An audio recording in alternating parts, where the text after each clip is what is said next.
ایک ایسا واقعہ ہے، ایک ایسا دردناک واقعہ ہے، جب اس کے متعلق سوچتا ہوں تو میرے آنسو نہیں تھمتے۔ میرے آقا صلی اللہ علیہ وسلم نے ارشاد فرمایا وہ کیا واقعہ ہے؟ کہا یا رسول اللہ صلی اللہ علیہ وسلم، ایک وقت ایسا تھا کہ میں اپنے گھر سے سفر کے لیے روانہ ہوا۔ جب میں سفر کے لیے روانہ ہوا تو میری زوجہ حاملہ تھی، میری زوجہ امید سے تھی۔ ایک عرصے کے لیے میں اپنے گھر سے باہر رہا اور میں نے ایک مدت گھر سے باہر گزاری۔ جب واپس آیا تو گھر میں جب پہنچا تو میں نے دیکھا ایک ننھی سی بچی میرے گھر کے صحن میں کھیل رہی ہے۔ جب اس بچی کو کھیلتے ہوئے دیکھا، میں نے زوجہ سے پوچھا یہ بچی کہاں سے آئی ہے؟ تو اس نے کہا ڈر کی وجہ سے، خوف کی وجہ سے، وہ جانتی تھی کہ یہ عرب کا معاشرہ ہے اور یہ وہ لوگ ہیں جو اپنی بیٹیوں کو زندہ دفن کر دیا کرتے ہیں۔ اس نے کہا کہ یہ آپ کی بیٹی ہے۔ اس نے کہا مجھے بہت غصہ آیا، لیکن وہ بیٹی بھاگتی ہوئی صحن میں میرے پاس آئی اور یا ابا کہہ کے مجھے پکارا، ہے میرے پیارے والد کہہ کے پکارا اور مجھے سینے سے لگا لیا۔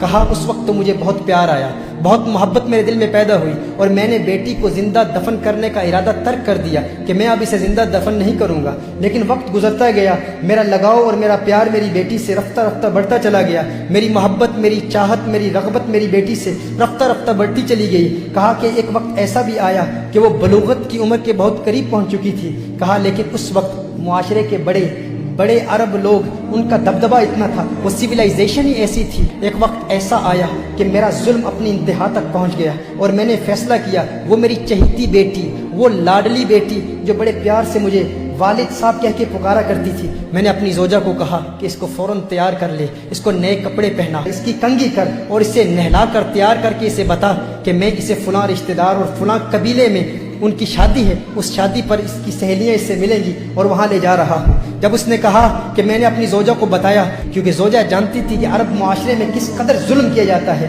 وہ اس کی کنگھی کر رہی تھی، اس کے بال سنوار رہی تھی، لیکن میری زوجہ کی آنکھوں سے اشکوں کی برسات جاری ہو گئی۔ بہت رو رہی تھی میری زوجہ اور بچی نے بڑے پیار سے پوچھا ہے میری والدہ، ہے میری ماں، آپ کیوں رو رہی ہیں؟ اس والدہ نے بتایا نہیں، کیونکہ وہ والدہ جانتی تھی اگر بتا دیتی تو والد والدہ کو بھی قتل کر دیتا۔ معاشرہ ایسا تھا۔ میری زوجہ نے میری بیٹی کو تیار کیا، تیار کر کے جب وہ دروازے پر آئی تو میری زوجہ نے ایک جملہ کہا۔ اس نے کہا یا رجل لا تضيع الامانہ، یا رجل لا تضيع الامانہ، اور اس نے ڈرتے ہوئے کہا ہے مرد اللہ کی امانت کو ضائع نہ کرنا، ہے انسان یہ اللہ کی امانت ہے، اسے ضائع نہ کرنا، اسے برباد نہ کرنا۔ اس نے کہا روتے ہوئے۔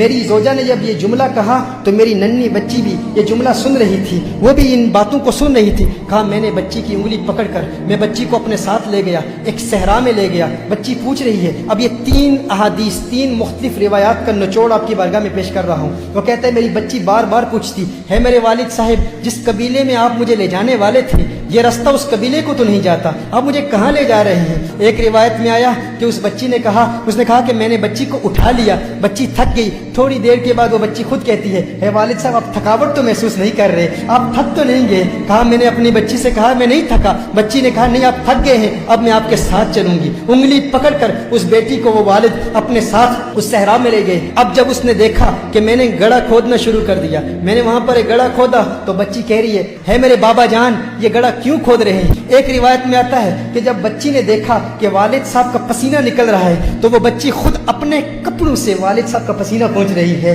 کہ میرے والد کو تکلیف نہ ہو۔ جب والد کی تکلیف دیکھی تو وہ بچی بھاگ کر آتی ہے اور خود گڑھا کھودنے میں مدد کر رہی ہے۔ کہا لیکن میرا دل پتھرا چکا تھا، میں پتھر دل ہو چکا تھا اور زمانے کا، معاشرے کا رعب اور دبدبہ اور فکر اس قدر لاحق تھی کہ میں نے اپنے بچی کو اٹھا کے اس گڑھے میں پھینک دیا۔ جب بچی کو گڑھے میں پھینکا تو ریت میں نے بچی پر ڈالنا شروع کر دی۔ ایک روایت میں آتا ہے کہ بچی نے والد کا ہاتھ پکڑ لیا، کہا ہے میرے والد کیا آج تو مجھ پر وہی ظلم کرے گا جو عرب لوگ اپنی بچیوں پر کرتے ہیں؟ کہ آج وہی ظلم کرے گا؟ میری ایک التجا ہے، میری ایک تمنا ہے میرے والد صاحب، ایک آرزو ہے، آج تو مجھے مار رہا ہے لیکن میری ایک خواہش ہے میری والدہ کو نہ بتانا کہ تو نے مجھے قتل کیا تھا، کہنا کہ اسی قبیلے کے لوگوں میں اپنی بیٹی کو چھوڑ آیا۔ ایک وقت ایسا بھی آیا کہ میری داڑھی پر اس ریت کا غبار میری داڑھی پر تھا، بچی اپنے ہاتھوں سے اپنے والد کی داڑھی بھی صاف کر رہی تھی، اس کو اپنے والد کی داڑھی پر جو غبار تھا وہ اچھا نہیں لگتا تھا۔ کہا لیکن میرا ظلم اپنی انتہا تک پہنچ چکا تھا۔ اور آخری جملہ